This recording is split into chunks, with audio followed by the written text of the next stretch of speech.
নমস্কার, জয় মাতারা। আমি অ্যাস্ট্রো হিমাংশু ভাগ্যের দোয়া থেকে আপনাদের সকলকে জানাই আন্তরিক শুভেচ্ছা, ভালোবাসা। আজ আমি যে টপিক্সটা নিয়ে আলোচনা করতে চলেছি সেটি হচ্ছে বাড়ির বাস্তু। আপনারা হয়তো দেখবেন যে আপনাদের আগের যে গৃহটা ছিল, হয়তো সেই সময় আপনাদের অনেক আয় উন্নতি ছিল, কিন্তু দেখা যাচ্ছে যে আপনি যখন নতুন বাড়ি নির্মাণ করেছেন বা অথবা আপনার আগের পুরনো বাড়িও থাকতে পারে, আপনারা দেখুন তো আপনারা এই সমস্যায় ভুগছেন কি না। আপনাদের ফাইন্যান্সের জায়গাটা দেখুন। আপনারা শত চেষ্টা করেও আপনাদের ফাইন্যান্সটাকে আপনারা কখনোই ইমপ্রুভ করতে পারছেন না, ডেভেলপ করতে পারছেন না। মানে আপনারা যাই ইনকাম করছেন কিন্তু আপনারা সঞ্চয় কোনো ক্রমেই করতে পারছেন না।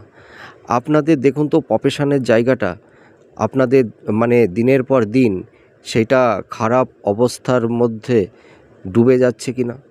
আপনারা শত চেষ্টা করছেন, শত মানে পরিশ্রম করছেন, কিন্তু তবুও আপনাদের বিজনেস বা আপনাদের প্রফেশনের জায়গাটা আপনারা কোনো ক্রমেই ইমপ্রুভ করতে পারছেন না। আপনাদের দেখবেন শরীর স্বাস্থ্যও কিন্তু খুব একটা ভালো যাবে না। এই নানাবিধ সমস্যার মধ্যে আপনাদের মোটামুটি থাকতে হবে।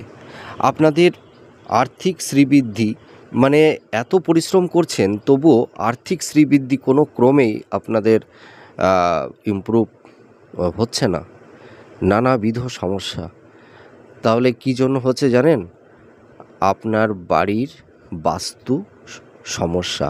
তার মানে আপনি ভুল করে বাড়িতে মানে কি হয়েছে, দক্ষিণ পশ্চিম কোণে দেখুন আপনার বাথরুম আছে বা টয়লেট আছে। এই কারণেই কিন্তু আপনাদের এই সমস্যাগুলো তৈরি হচ্ছে। তা এই সমস্যা থেকে আপনারা বেরিয়ে আসতে চাইলে আপনারা অভিজ্ঞ কোনো অ্যাস্ট্রোলজারের সঙ্গে যোগাযোগ করুন। আশা করি এই সমস্যা থেকে আপনারা বেরিয়ে আসতে পারবেন। জয় মা তারা। সুস্থ থাকুন, ভালো থাকুন।